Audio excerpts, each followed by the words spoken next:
I'm Matt Godbolt. And I'm Ben Rady. And this is Two's Complement, a programming podcast.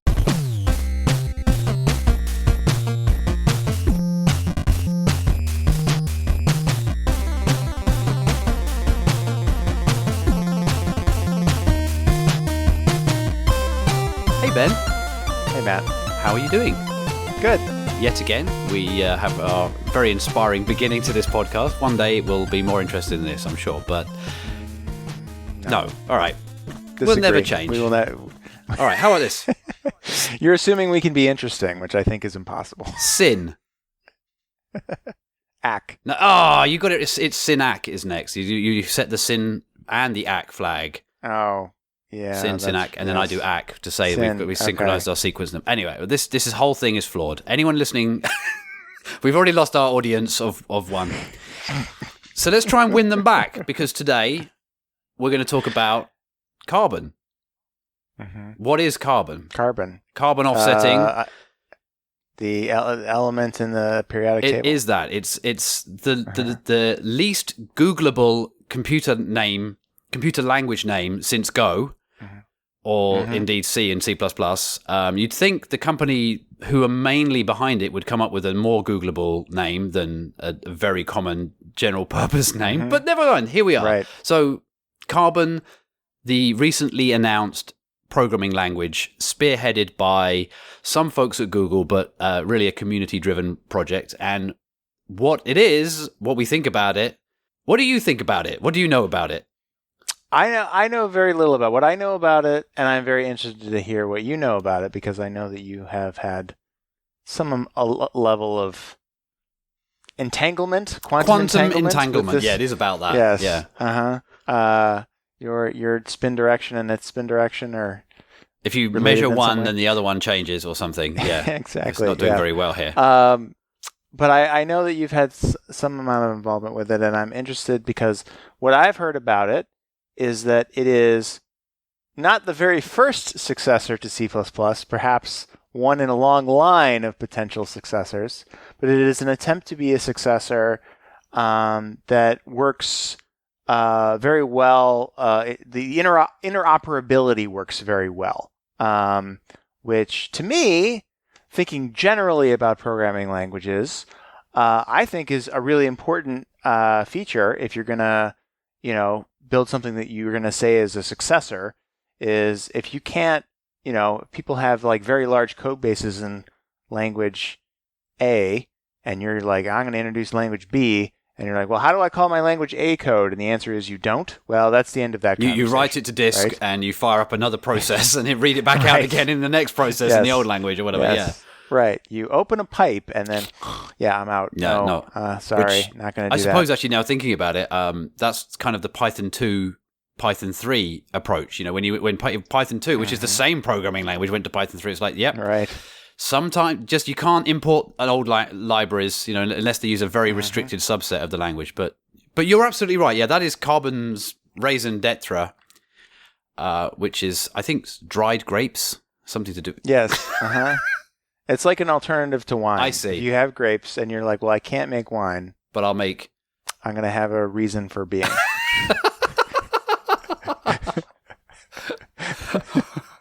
So I think, we can talk a little bit about what I understand to be the genesis of Carbon.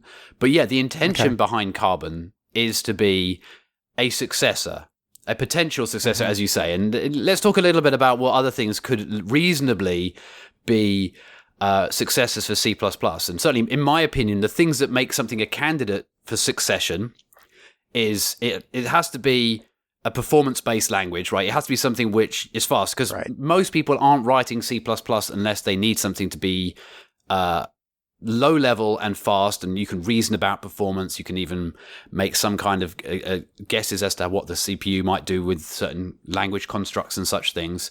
And you need to be able to poke directly to hardware, because stuff is written to hardware, and the abstractions have to be able to peel all the way back to that. So that's one thing that makes it a successor. That very often means that it is not interpreted. It has to be compiled, right? I think that's pretty straightforward. And there has to be no or minimal runtime support needed. It should just be a native running program. or at least the ability to turn off all of the bits and pieces that make it need large amounts of runtime. So most of the time, things that could be considered successors won't have garbage collection. They won't have jitting, those kinds of things. They will be ahead of time compiled, and what you run is what you compile. There's nothing magical going on behind the scenes after that.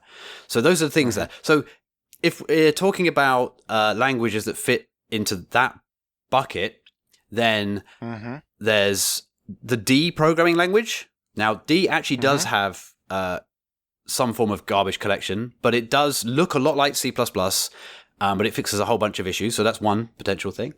I mean, C# you could sort of argue, but I think we can, it was an attempt to be C-ish like. It was kind of the hybrid child of Java and C++ in some ways, but suffers from all of it's jitted, it requires a large managed runtime. Guess more obviously, it's Go and Rust. Now, Go also is arguably a system programs language, but it does need garbage collection. I believe you can turn it off and you can mark large areas of the code as not needing garbage collection and stuff. So in theory, you could write an operating system in it, I think. Rust is the strongest contender there, although Rust has never tried to set its stand out as being a successor to C++. From a lineage point of view, it is an alternative to C++.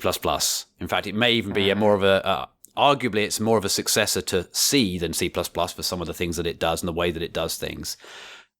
So those are the things that immediately spring to mind as potential successes. If I miss one off, I was jamming. I mean, I'm sure that there's a whole host of sort of esoteric ones out there.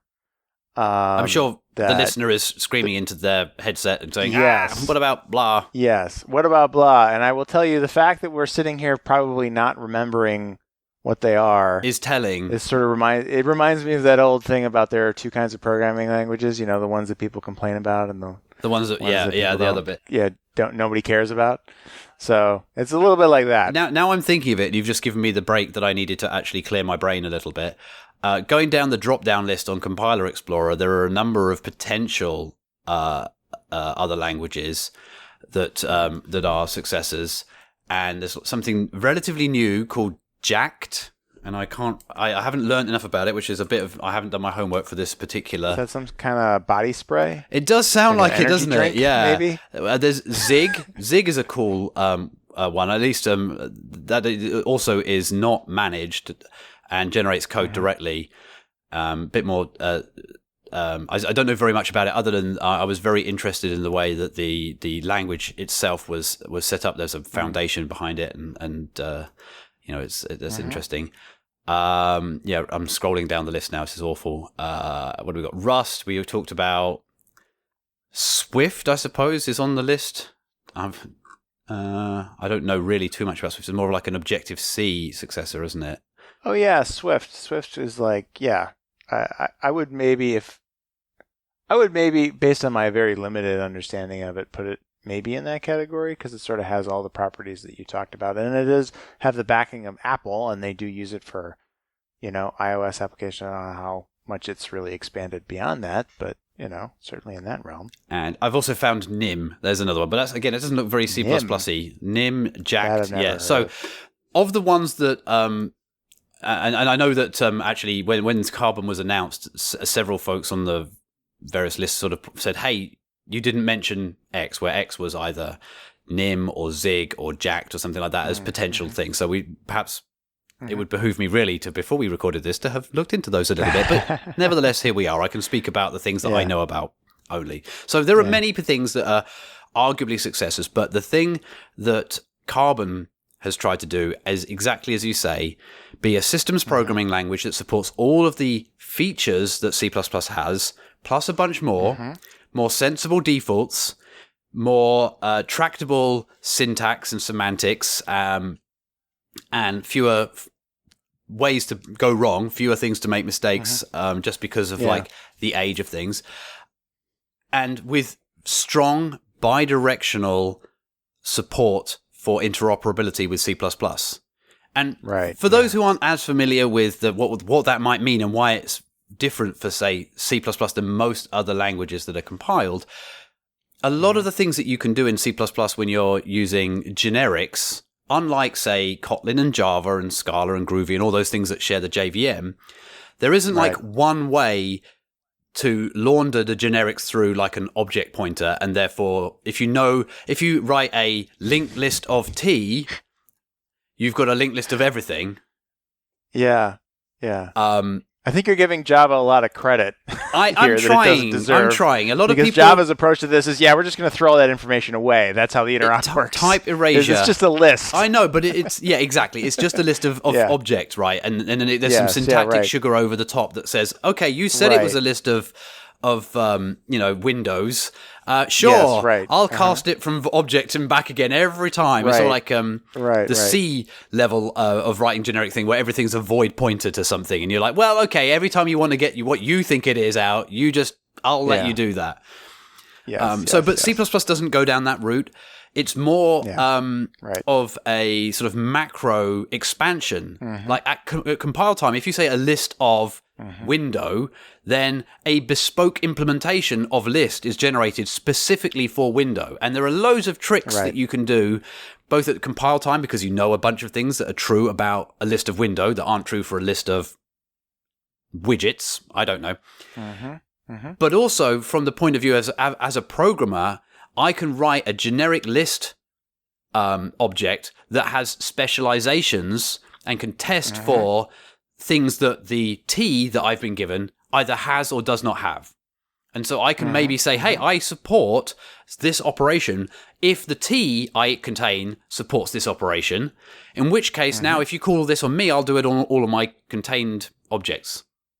Or even you could have behavioral changes, which is like there is an optimization. When I know this thing is of this type, then I don't need to sort. So if you call sort on me, I won't do anything. Or I can call some hyper-functional sort. So that's cool, that's clever, but it makes it very, very difficult because if you're in a new language and you say, hey, I would like to use the C++ list generic on my internal object that I've created in this other language. Right. How could that even work? They're like that divide seems insurmountable.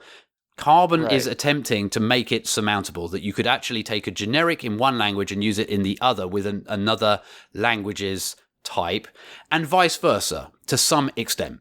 Now, quite how that will be achieved, I mean, in the way that it's currently explained is that they are parsing C++ header files using Clang as part of that, and they essentially have a C++ compiler built in. And then there's some generation of like interop code to allow C++ to call into Carbon code.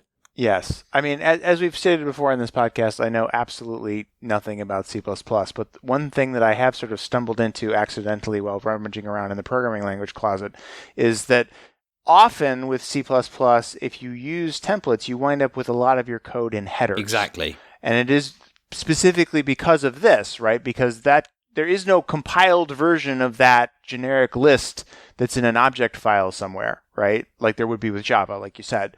Like it's just this header file. That's the definition of it. And it's only when you sort of reify it in a way that you actually get the real compiled version of it for a specific type. That's exactly right. So yeah, as you're saying, the way that they're getting around this with Carbon is, well, we're just going to parse the header files. Parse the header files and potentially even instantiate templates in C++ land from C++ land into Carbon land and pass in some proxy object that allows the two worlds to operate between each other. Now, I think it's worth saying right now, because here I am talking like it exists. Carbon is an idea. Carbon is a very early alpha design of a language with a very early, not yet totally functional interpreter. There is no code generating being done right now. So a lot of this stuff is theoretical and aspirational, but the folks behind it have a great pedigree. There are a number of folks from the C++ community. There's a number of people from various universities who specialize in programming language design. The community recently, this was announced only last month, and so there have been a huge amount of an influx of people who are interested in helping out. It's now open source. So if I was actually going to describe Carbon as anything other than this strongly bidirectional C++ successor, the most important characteristic to me is how the community and the guidelines and the stewardship of the project have been set up. That has been an enormously important part of the process. It's like, we know that in order to develop this, to make it into a real thing that people can and will use, we need the support and the backing and the input from a wide and diverse group of people, from high frequency traders through to embedded systems engineers who write whatever, to like web developers, to the likes of Google and Amazon and whatever, Adobe. These folks need to have their input in order to make it a genuine successor and not just like a specialization for a subset of people. Right. And there have been issues before with, language design is hard. The Python way of doing it has been to have the sort of benevolent dictator for life, which has worked pretty well, provided the dictator is okay. Benevolent, yes, exactly, and has a lot of thought about the community that they're bringing along with them, or else they're just in a position where they're responsible for it on behalf of a company, as I guess Python was. It was Google, but you have a very process-driven system like the C++ committee, which is an ISO standards process. And there's a lot of good things to be said about that process. That is, it's very much published, if not public, and it is very formal.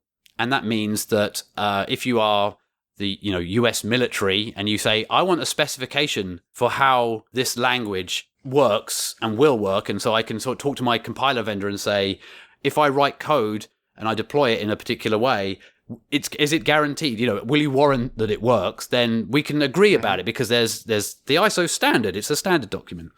But unfortunately, that brings with it a lot of bureaucracy, a lot of red tape, and necessarily a high barrier to entry.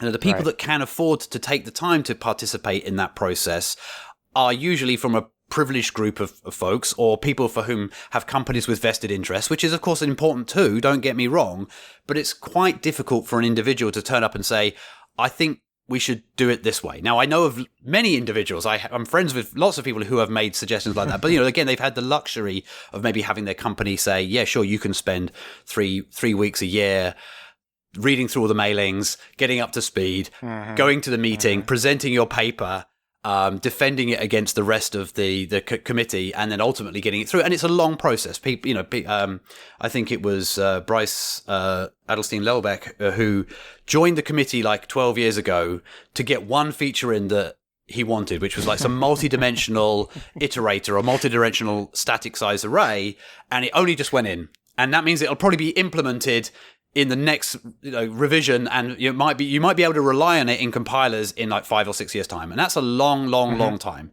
Whereas so now he can finally quit. So now he can quit. That's right. Yeah. But again, there's a reason why that exists. It's a reason why it is that way. But for rapid development of a language and new ideas and trying that stuff out, you need something new, and you need a new vehicle for it. And the Carbon community is set up to hopefully be that. So that's interesting and exciting to me to see what will come out of that.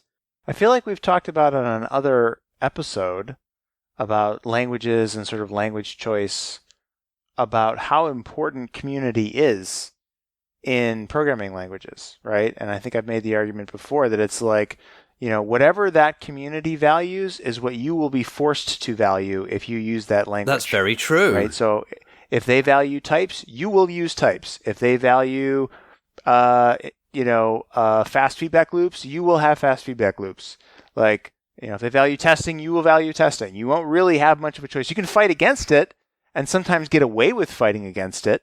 It's certainly possible to sort of, go against the grain when it comes to using technology of any kind. Right. But there will be this ever-present, almost wave-like force pushing you toward whatever it is that they want to do.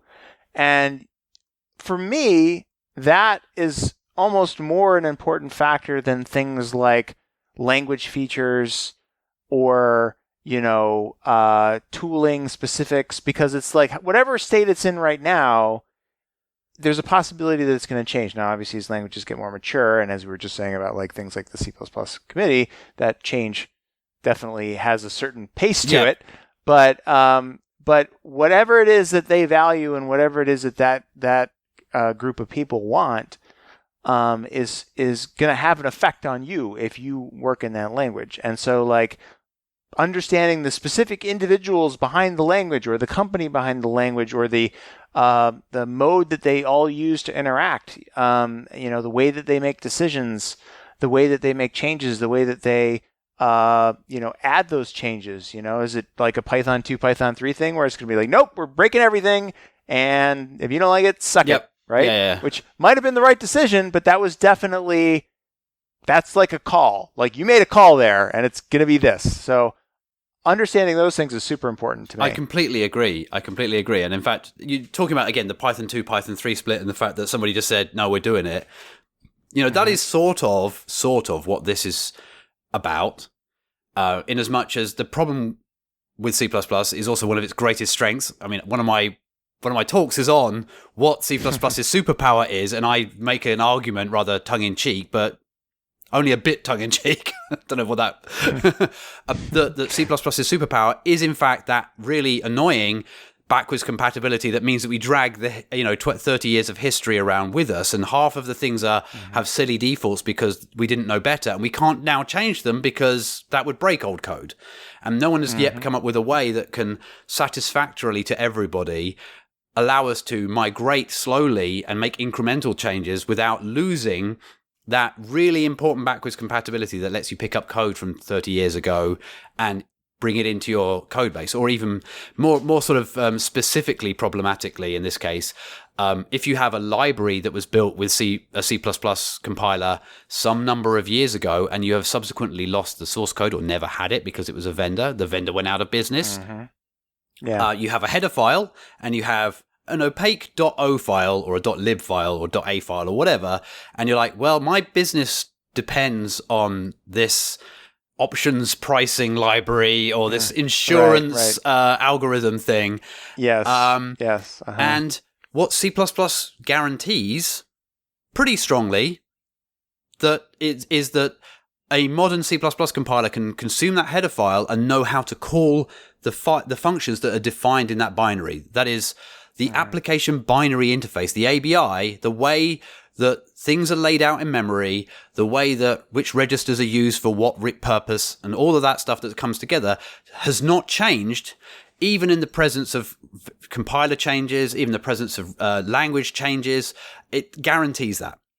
And that's super important to a very small number of folks, but to them, it's absolutely critical, right? They don't have the source, they haven't got the wherewithal to reverse engineer or whatever, and so the ABI can't be broken. And in fact, it's only been like teased, gently broken, like bent a little bit once in my knowledge, which was when a fundamental flaw in the way standard strings work was fixed. And that, even to this day, there's command line options to kind of go, no, go back to the other way because I still need to link with it or whatever. And you can sort of isolate. But like in general, there are problems in changing the ABI. On the flip side, there are a number of standard containers and standard algorithms who are pessimized by decisions that were made from before.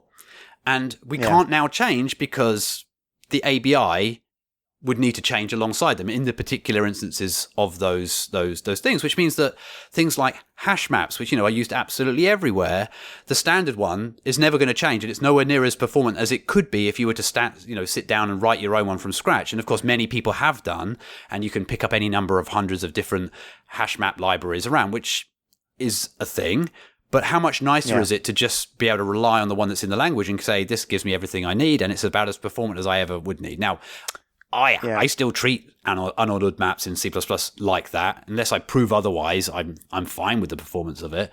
But for a lot of people, it would be like, well, it's silly. We're leaving performance on the table here because we can't make a change because we might break someone's code from 1998. And that, I mean, not in that specific case, but like there are things like that have caused issue. And so most of my C++ is from 1998. That's right. Yeah. So your C++, you could bring it along. You should bring it along next time. We'll have a little play with it. But you know what I mean? So understandably, there is frustrations, and there's almost, one could argue, a sort of a schism between the companies and individuals for whom that has never been a problem. And I mean, foremost among those, if we're being honest, is Google, who have long proselytized the idea of like building everything from source all of the time and living at the head revision of stuff. Titus Winters, the manager at Google, I forget his title, and that's sorry, Titus, but who's in charge of all the things that I know of at Google that are to do with C++, has always said, we live at head here. That's our development policy. There's no version X of a library. It's just like one monorepo. Everyone's checking in code all of the time. Everyone's making sure their code works with everyone else's code at the top. And that makes sense. And if you have all the code, brilliant. ABI is unimportant to you because you never consume a binary from somebody else. You always have just built it from source. So you're like, hey, I wonder what happens if we change this compiler flag that would, sort everything alphabetically in memory or whatever, right, in terms of the fields. You're like, okay, cool. Let's just try it. 100 years later, here's my executable. I've just changed everything about it. And to an extent, whenever I've worked, and this is probably as a result of having worked at Google, whenever I work at a new company, one of the first things I'll do is set up as near as I can get that again. Hey, if I type make, it fetches the version of the compiler that I want everything to be built with, and then it builds everything from source wherever it can with that version of the compiler. And then now we can make, again, these changes where you can make a change. And so ABI has not been important to me. And so Carbon, I think, has come out of a sense of frustration to some extent that C++ has kind of reached this point where it's in a local minima now and it can't get out of it. And so we need to do some sort of simulated annealing, shake everything around. Introducing a new language is one of those. But also a sense of like, maybe there's a different way to develop a language, and a more community-driven approach might be appropriate here at this stage in the language. Maybe it'll change. Maybe it'll be an ISO standard in 20 years' time. Maybe nothing will happen. Maybe, and this has been said by Chandler Carruth, I think, maybe if C++ gets better as a result of having ideas being tried out in Carbon, even if Carbon never goes anywhere, that would still be a result. That would still be a success. This is not a zero-sum game. If you don't like C++ and you want to try something else, try Go, try Swift, try Rust, try Kotlin, try Scala, whatever, right? We're not, and I say we, I mean, I'm peripherally involved is about the best thing you could say. Like I'm aware of it a bit more.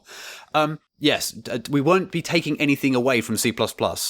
There's an argument that some resources are coming away from it, but I think the folks who have stopped working on C++ as much and started to look at Carbon were folks who already had one foot out of the door, perhaps, in terms of what they're doing. So there's maybe that argument. Yeah, I think people also discount the effect that things like this can have on people's motivation and enthusiasm, right? Like, if you inspire people and you get them headed in a direction, I think it's very misguided to be like, well, but those people could be working on this thing, and it's like, no, they wouldn't, because they just don't care, right? right? Like it's just not the same. Exactly. There's definitely a lot of excitable people, and the meetings that I've been to have been filled with people who are enthusiastic, and it's not to say that there aren't enthusiastic C++ core developers either, right? But some of those folks have been doing it for like 20 odd years, and maybe they want to change. So who's to take away from them? So from a point of view of actual features of Carbon, what are the type of things that it's presenting that I'm personally excited and interested about?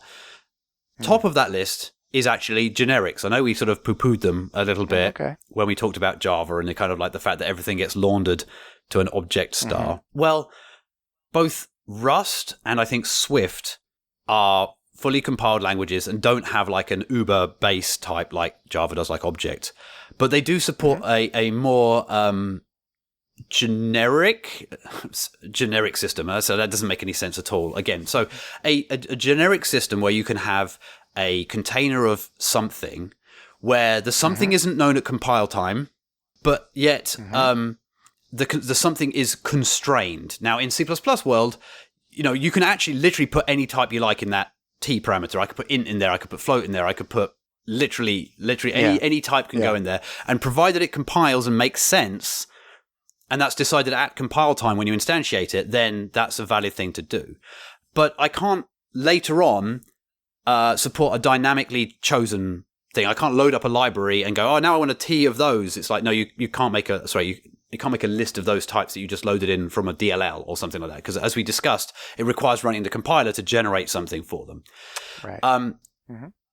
A technique that sometimes is handwritten in C++ is called type erasure, where you kind of force a set of functions, virtual functions in real C++ terms, that implement all of the things that your generic T needs in order to be used. So, for example, if you have a list of something, maybe you need to be able to copy something. So you need to be able to copy an object from one place to another or clone it.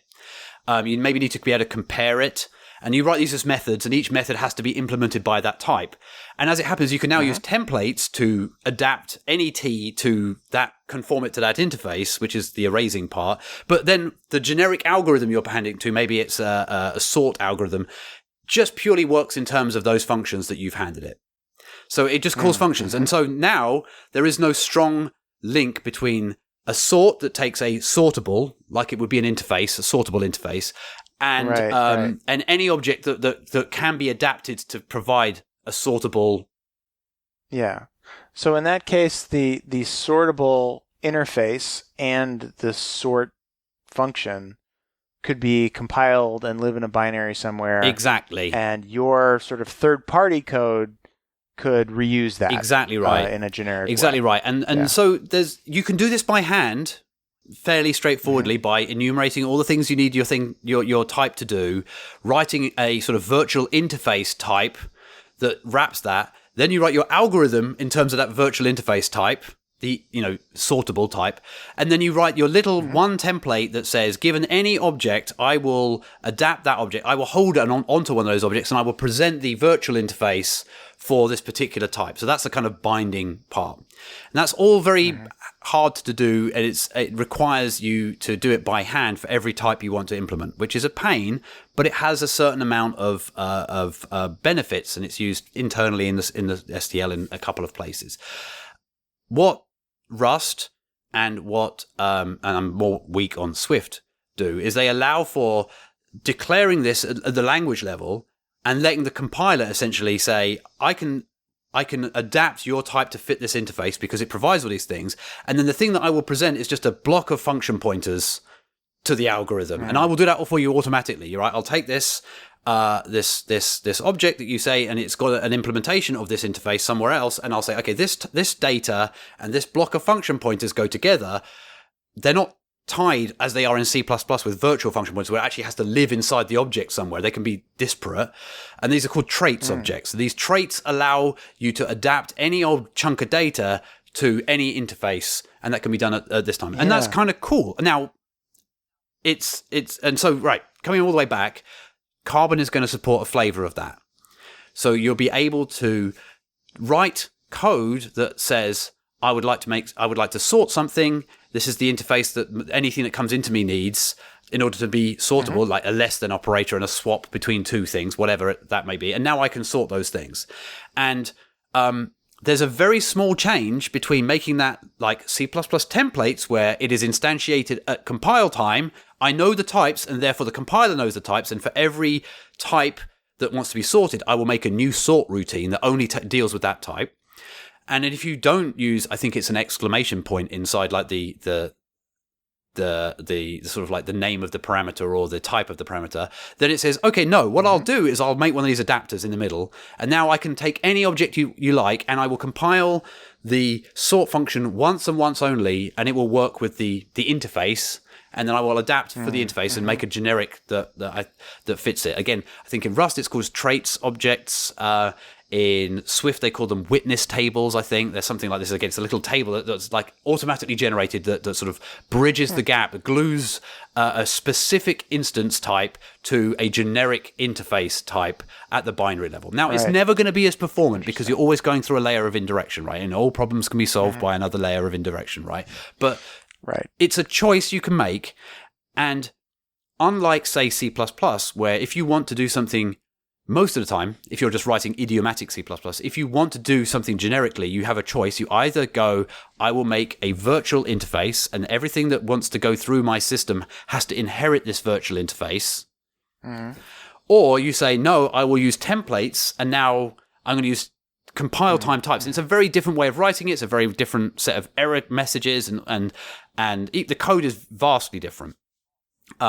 This is trying to unify a bit more, is my understanding, so that you can make that choice without having to essentially rewrite. It's like, hey, maybe this is performance critical, or maybe it is only used in places where I do know ahead of time what the actual concrete types are. So I can use the templatey generic system.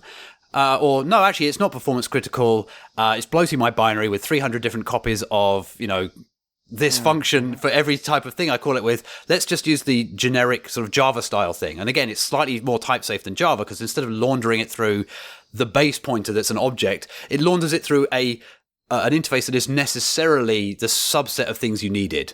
So it's always at least got all of the functions that you declared you needed, and the compiler will check that. So I'm excited about that, because I bang on all the time about the cost of virtual interfaces and things like that. And then, every now and then I'm like, well, actually, I can't use my nice, shiny interface type anymore because it isn't performant enough. And now I'm going to have to, in order to have a test version and not a test version, I'm going to use a template. And, now I have to rewrite it. And I don't like it. It'd be nice just to change it around. Right. So that's what I'm most excited about when it comes to Carbon. But again, it's a long way off. No one listening to this should think that they can go off and build something with Carbon. They can certainly go to Compiler Explorer, and they can drop down Carbon, and then they can see the assembly view isn't actually assembly view because there is no compiler. The assembly view will... I was going to say, if there's just an interpreter... It's just an interpreter. So you see the internal states that the interpreter goes through as it does all of the various language laws of hey, this can be substituted with this. So I'm substituting that with this. And so you mean this, and step. And eventually, obviously, it starts actually executing the program in an interpreted fashion, and you do get a result. But it's very, very early days. But then it already has LLVM inside of it in order for it to parse, Clang, and therefore LLVM. So it's parsing header files. You can actually show that the interrupt in principle is looking like it would, it smells like it's going the right way. And so it can't be too long before somebody says, why don't we generate some code? Why don't we just use the LLVM and generate actual code? And so I'm looking forward to that day. Are there any other language features that you at least know about with Carbon? So the thing that keeps coming up on all of the lists, and certainly on the Twitterverse when it was first announced, is Carbon doesn't currently have support for strong memory safety. So the Rust's unique selling point is that it has a pretty strong type-based ownership tracking system called the borrow checker, which is responsible for knowing which parts of the code in any control flow may have references to data, and asserting that the data's lifetime outlives the things that have references to them. So no more dangling pointers. That's great. You get a compiler error that says, hey, you passed this to this function, which then took a reference to it and held onto it in some local state variable, and then it fell off the stack, and that's an error. Right? In C++, you compile it with all these sanitizers, and at runtime, it'll go, oh, maybe that happened. And that's a terrible time to discover that kind of error. So Rust wins on that front for certain. It can be quite frustrating to phrase your code correctly in Rust so that you can prove to the compiler that you haven't made a mistake. And certainly, when I first looked at Rust, there were occasions when the borrow checker was too stringent and couldn't prove there was no flow in which you escaped a function and it hadn't taken a reference to something in under certain situations. But I believe nowadays it's a lot better. So maybe my sort of my experiences are gone. But there are definitely situations where it's hard to prove. Doubly linked lists, I think, is the classic example where every pointer has a pointer back to the previous one, and if it's a circularly doubly linked list, it's well, what's the life?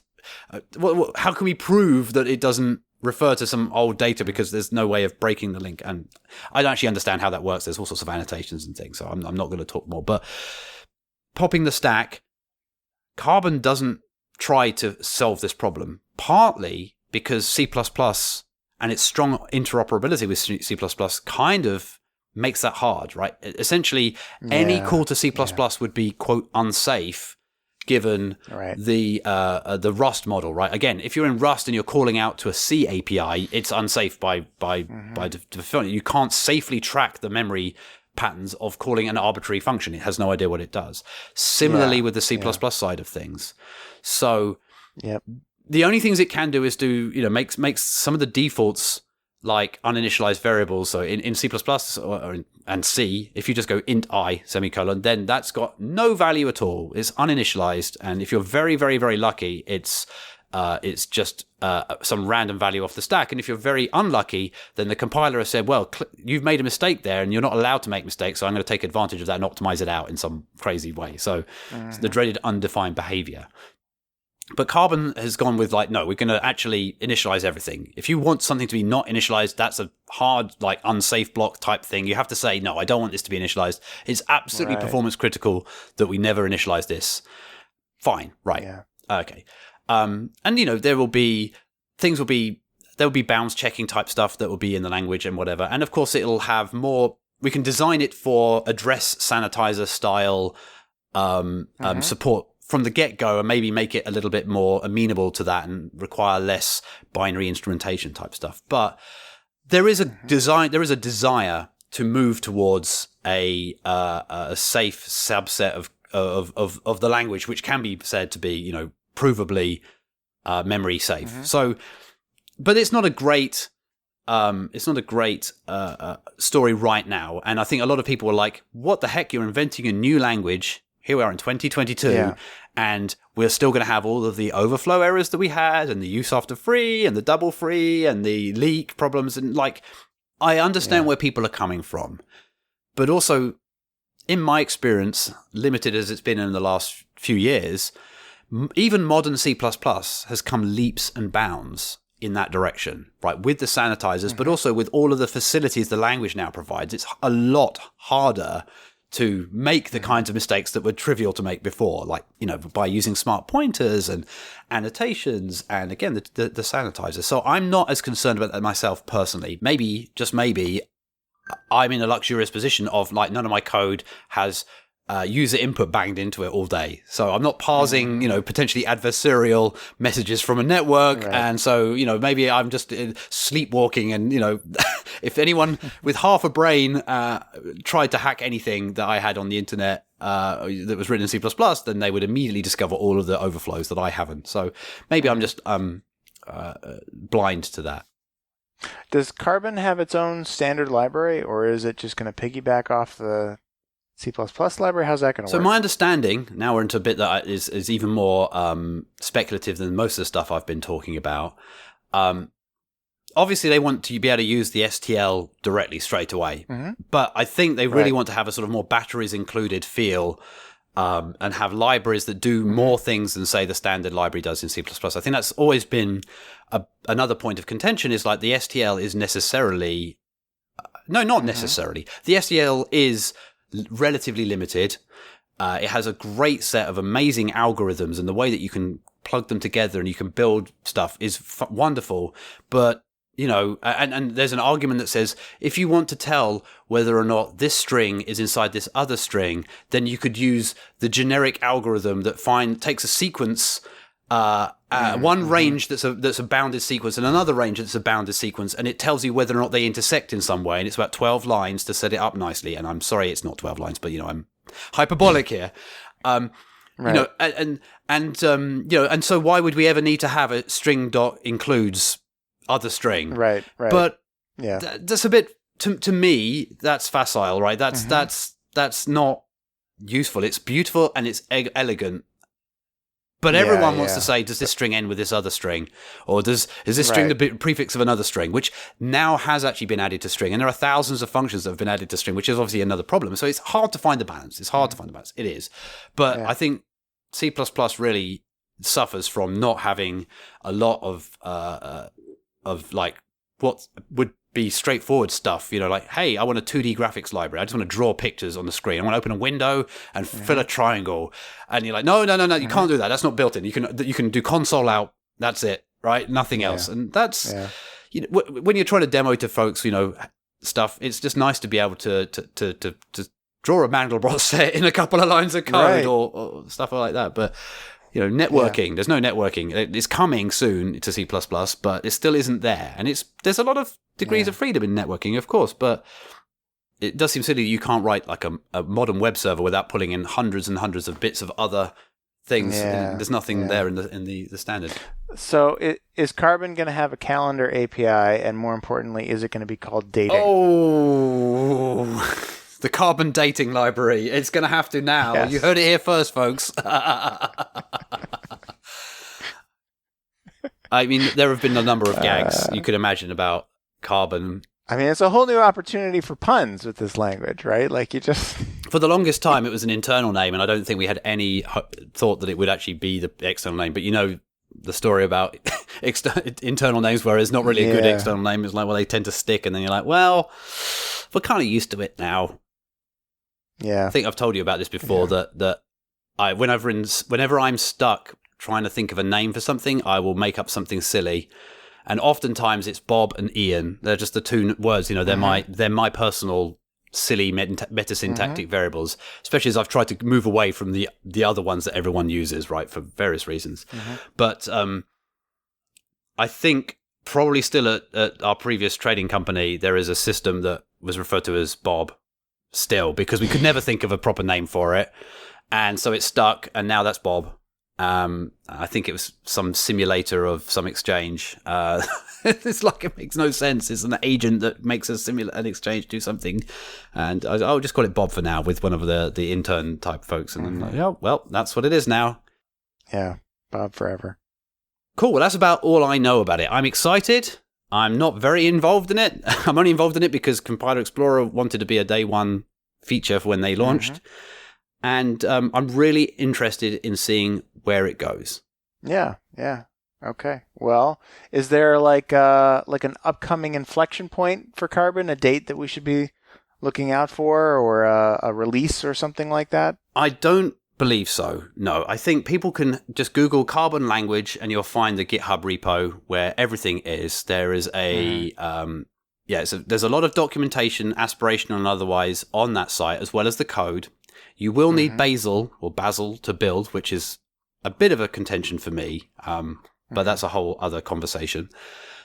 And there is a Discord that you can join. Again, there's a very strongly enforced and carefully set out code of conduct with a moderation panel and stuff. So it's a safe space for folks to come out if you're just interested in what it looks like to see a language in its early infancy.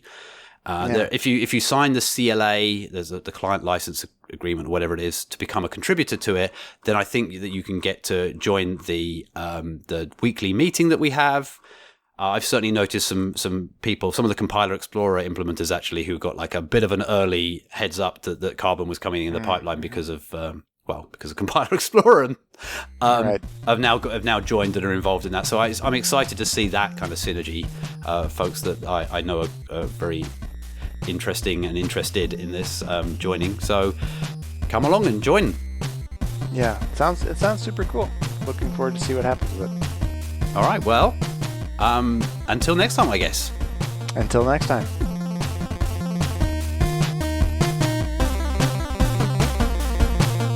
You've been listening to Two's Complement, a programming podcast by Ben Rady and Matt Godbolt. Find the show transcript and notes at twoscomplement.org. Contact us on Twitter at 2CP, that's at TWOSCP.